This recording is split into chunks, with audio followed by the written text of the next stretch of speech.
चित्तौड़गढ़ का इतिहास अध्याय 2 महाराणा प्रताप सिंह हिस्ट्री ऑफ चित्तौड़गढ़। चित्तौड़गढ़ का इतिहास। राणा प्रताप पुनरुत्थान का इतिहास। बंगाल और बिहार में विद्रोह के बाद, साथ ही पंजाब में मिर्जा हकीम के आक्रमण के बाद मेवाड़ पर मुगलों का दबाव 1579 ईस्वी के बाद कम हो गया।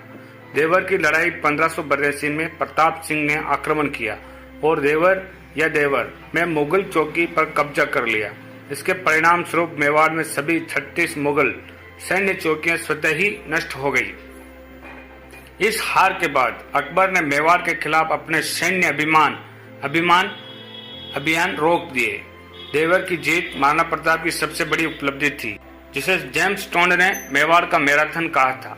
अकबर 1585 में लाहौर चले गए और अगले 12 वर्ष तक उत्तर पश्चिम की स्थिति पर नजर रखते हुए वहीं रहे।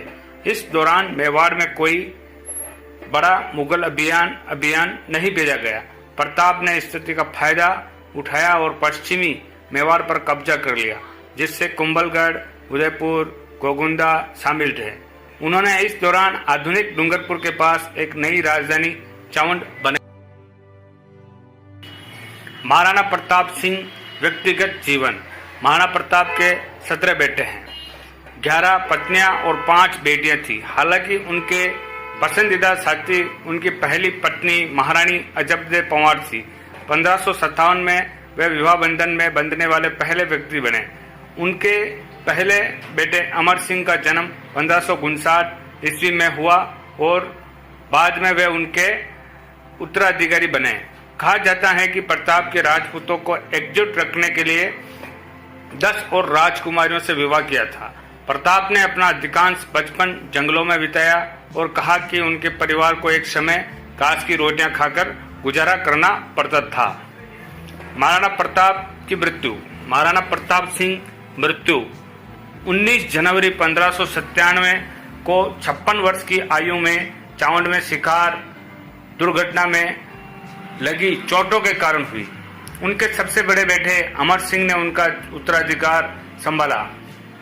प्रताप ने अपनी मृत्युशैया पर अपने बेटे से कहा कि वह मुगलों के सामने आत्मसमर्पण न करें और चित्तौड़गढ़ को पुनः प्राप्त करें। महाराणा प्रताप सिंह के बारे में। महाराणा प्रताप राजपूतों के एक प्रसिद्ध योद्धा थे और राजस्थान के मेवाड़ के राजा थे, जो भारत के उत्तर पश्चिम क्षेत्र में हैं। वे आपके कानों के लिए सबसे महान योद्धाओं में से एक थे, जिन्हें अकबर के प्रयासों का विरोध करने के लिए जाना जाता था।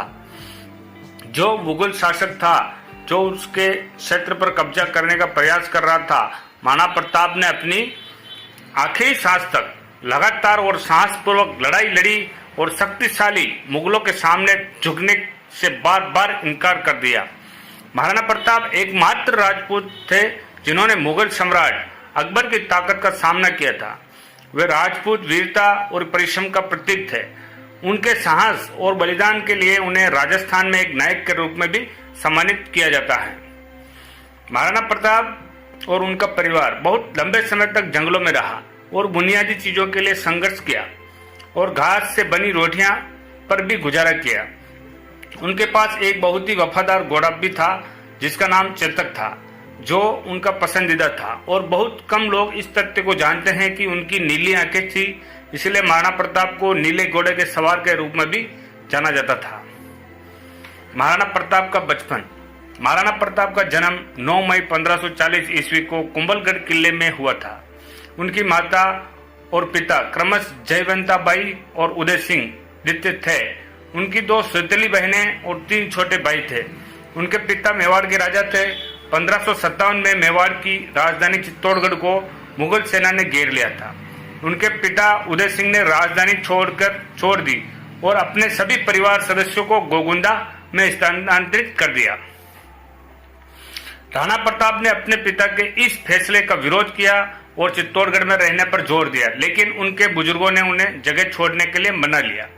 महाराणा प्रताप और उनका परिवार बहुत लंबे समय तक जंगलों में रहा और बुनियादी चीजों के लिए संघर्ष किया और घास से बनी रोटियां पर भी गुजारा किया। उनके पास एक बहुत ही वफादार घोड़ा भी था, जिनका नाम चेतक था, उनका पसंदीदा था। बहुत कम लोग इस तथ्य को जानते हैं कि उनकी नीली आंखें थी, इसीलिए महाराणा प्रताप नीले घोड़े के सवार के रूप में भी जाना जाता था।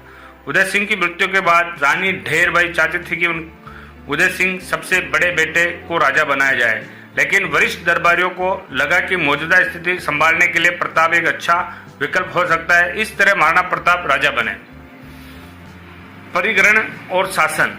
जब राणा प्रताप सिंह अपने पिता के बाद मेवाड़ की गद्दी पर बैठे तो उनके भाई जगमाल सिंह, जो बदला लेने के लिए मुगल सेना में शामिल हो गए थे और जिन्हें उदय सिंह ने युवराज के रूप में नामांकित किया था, मुगल राजा अकबर ने जगमाल सिंह को उनकी मदद के लिए पुरस्कृत किया और उन्हें जहाजपुर शहर दिया। राजपूतों के चित्तौड़गढ़ छोड़ने के बाद मुगलों ने उस जगह पर कब्जा कर लिया था, लेकिन वे मेवाड़ के राज्य पर शासन करने में असमर्थ रहे और असफल रहे। अकबर ने राणा प्रताप सिंह के साथ संधि करने के लिए अपने कुछ दूत भेजे, लेकिन ये काम नहीं आया। महाराणा प्रताप का व्यक्तिगत जीवन। महाराणा प्रताप की कुल 11 पत्नियां, 5 बेटियां और 17 बेटे थे, लेकिन उनकी पसंदीदा पत्नी, उनकी पहली पत्नी जिसका नाम महारानी अजबदे पंवार था, उन्होंने 1557 में उनके विवाह किया था। उनके पहले बेटा का नाम अमर सिंह था, जो 1559 ईस्वी में पैदा हुआ। बाद में उनका उत्तराधिकारी भी बना। कहा जाता है कि राजपूत एकता को मजबूत करने के लिए महाराणा प्रताप ने 10 और राजकुमारियों से विवाह किया था। राणा प्रताप सिंह की विरासत। महाराणा प्रताप सिंह ने अकबर के नेतृत्व वाली मुगल सेना के सामने आत्मसमर्पण नहीं किया था और इसीलिए उन्हें भारत का पहला स्वतंत्रता सेनानी माना जाता है, जो अपने आप में एक बड़ी बात थी। इसके अलावा महाराणा प्रताप सिंह के जीवन और उपलब्धियों पर कुछ टेलीविजन शो भी बनाए गए। महाराणा प्रताप सिंह को समर्पित करने के लिए एक ऐतिहासिक स्थल भी बनाया गया, जो उदयपुर में स्थित मोती मंगरी पर्ल हिल्स के सिर पर स्थित है और उनका नाम महाराणा प्रताप स्मारक है। इसे मेवाड़ का महाराणा भगवत सिंह ने बनवाया था और उनमें महान योद्धा महाराणा प्रताप सिंह की अपने घोड़े चेतक पर सवार कांस्य प्रतिमा भी है। महाराणा प्रताप की मौत। 29 जनवरी 1597 ईस्वी को 56 वर्ष की आयु में महान योद्धा महाराणा प्रताप का निधन हो गया। उनकी मृत्यु का कारण मुगल साम्राज्य के खिलाफ संघर्ष के दौरान लगी चोटें थी। उनके सबसे बड़े बेटे अमर सिंह ने उनकी जगह ली और मेवाड़ के राजा बने।